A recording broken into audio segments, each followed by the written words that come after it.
Have you ever looked at a $20 bill and realized it's basically just a high-quality coupon for a pizza that the government promises exists? Well, I hate to ruin your day, but it's worse than that. Around 90% of the money in the world doesn't exist, like at all. It's not in a vault, it's not under a giant mattress in DC. It's literally just a collective hallucination we've all agreed to participate in so society doesn't turn into Mad Max by Tuesday.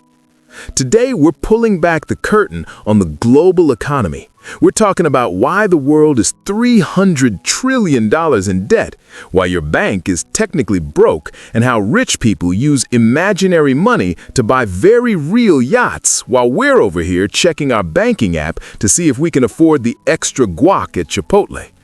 Before we dive into the great financial illusion, one thing is real for sure. I am Johnny Bellion, not Bravo. Welcome to my channel. While you're here, don't forget to smash the subscribe button and like this video. Now let's get back to fake money story. Who do we owe? You've probably seen the headlines. The world is $300 trillion in debt. And every time there's that one guy in the YouTube comments, usually with a profile picture of a car or a crypto frog, who says, "Who do we even owe that money to? Aliens? LOL." First off, Steve, if we owed aliens $300 trillion, they wouldn't be making crop circles. They'd be repossessing the moon. The truth is much weirder. We owe the money to ourselves. Imagine this. I lend you $100. You lend that same $100 to your cousin Jimmy. Jimmy, being a legend, lends it back to me. Total cash in the room, $100. Total debt on the books, $300. We didn't invent new paper. We invented 3 promises. Now multiply that by 8 billion people and a few thousand banks, and you get a global economy built on a giant stack of IOUs. We aren't spending money. We're spending future time that hasn't happened yet. The magic trick. So, where does this fake money come from? It's not a printer. It's a keyboard. When you go to the bank for a car loan, the banker doesn't run to the back vault, check a dusty wooden chest, and say, "Aha, we have 1 car's worth of gold left." No, they check your credit score, see that you've paid your Netflix bill on time for 3 years, and they type numbers into your account. Poof, new money. This is called fractional reserve banking, which is a fancy way of saying the bank is a liar. Historically, banks only had to keep about 10% of your deposits in the vault. If you deposit $1,000, they keep $100 and lend out $900. But here's the kicker. In 2020, the U.S. Federal Reserve dropped the reserve requirement to 0. That's right, they don't have to keep anything. Your bank account is basically a pinky promise with a digital font. If everyone in the country went to the ATM at 10 a.m. tomorrow to withdraw their cash, the entire system would explode. It would be financial The Last of Us within 3 hours. Cheap versus expensive money. Now, you might be thinking, if money is fake, why am I struggling to pay rent? Because not all fake money costs the same. This is the secret of the 1%. There are 2 types of money in this world: cheap money and expensive money.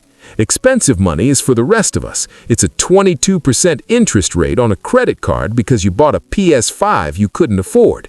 It's a 7% mortgage. This money is designed to keep you working. Cheap money is for the wealthy. If you're a billionaire, banks will practically beg you to take money at a 2 or 3% interest rate. Why? Because of credit arbitrage. This is the ultimate infinite money glitch.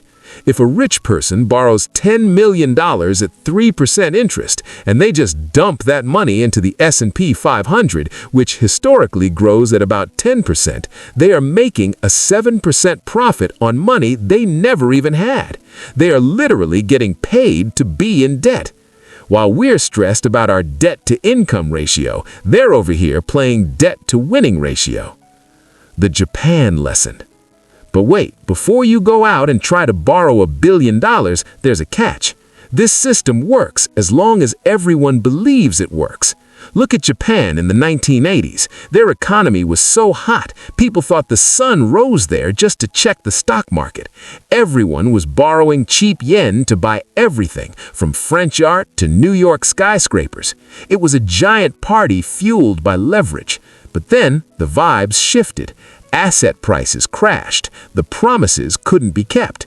Japan hit what we call the lost decade, 10 years of economic stagnation because the fake money finally had to meet real reality. The takeaway: cheap money is a superpower if you use it to build stuff, infrastructure, tech, businesses.